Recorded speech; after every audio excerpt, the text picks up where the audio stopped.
Assalamu alaikum wa rahmatullahi ta'ala wa barakatuh. Dans cet épisode, nous abordons une question qui intrigue beaucoup de musulmans et non musulmans, à savoir, est-ce que Adam alayhi salam et Hawa alayhi salam ont péché en quittant le paradis?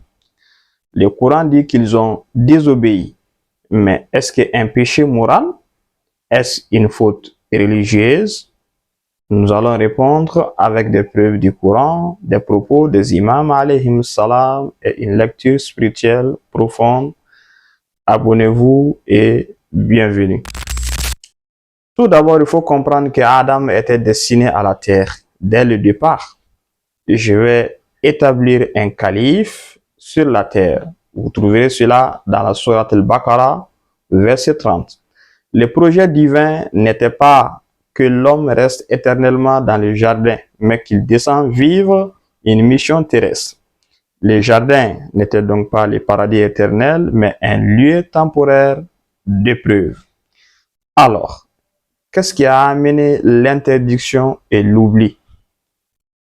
Quand vous partez dans le Coran, dans la sourate 20, verset 115, Allah subhanahu wa ta'ala dit, nous avions en fait donné auparavant un ordre à Adam, mais il oublia.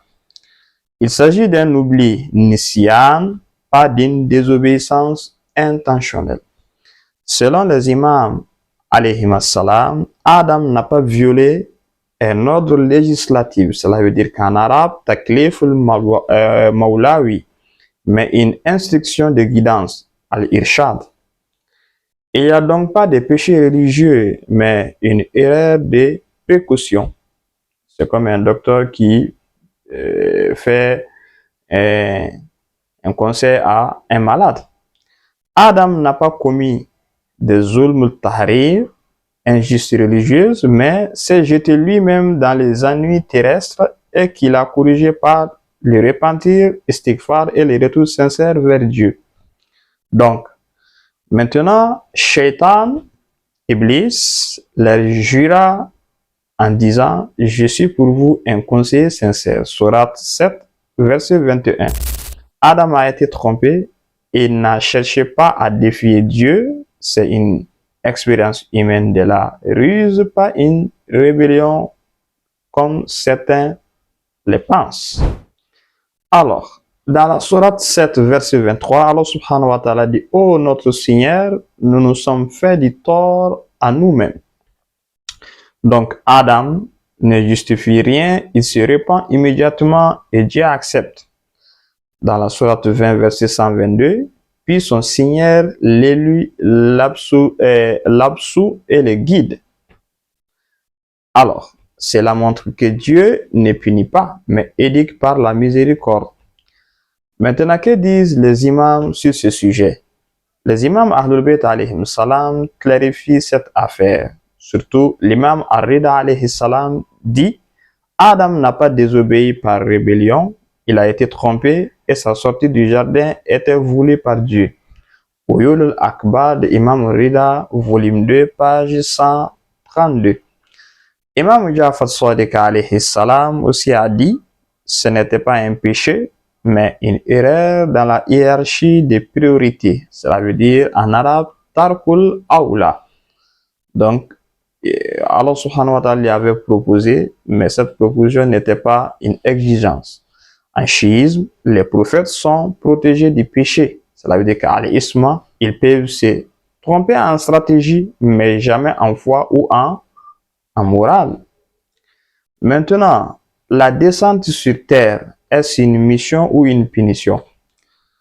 Alors, Sourate 2, verset 36, Allah subhanahu wa ta'ala dit, descend d'ici, ennemis les uns des autres. Mais ensuite, il dit, puis son Seigneur l'élu, l'absout et le guida. Donc, Sourate 20, verset 122. Ce n'est donc pas une punition, mais le début de la vie humaine et de la mission terrestre. La terre n'est pas une prison, mais un champ d'épreuves et des mérites. Donc, le verset de l'héritage du livre que nous allons voir, Allah subhanahu wa ta'ala dit, puis nous avons fait héritiers les livres à ceux que nous avons élus parmi nous les serviteurs. Sourate 35, verset 32. Selon les imams Ahlul Bayt alayhi salam, ces versets concernent les élus après le prophète Muhammad sallallahu alayhi wa alayhi par les anciens peuples. Cela signifie que la guidance parfaite est maintenant entre les mains des Ahlul Bayt alayhi salam, choisis par Dieu pour transmettre l'essence profonde des récits comme celui d'Adam. En conclusion, Adam n'a pas péché, il a fait un oubli humain et a reconnu son erreur et Dieu l'a guidé. Les récits d'Adam enseignent la miséricorde, la faiblesse humaine et la grandeur du retour vers Dieu.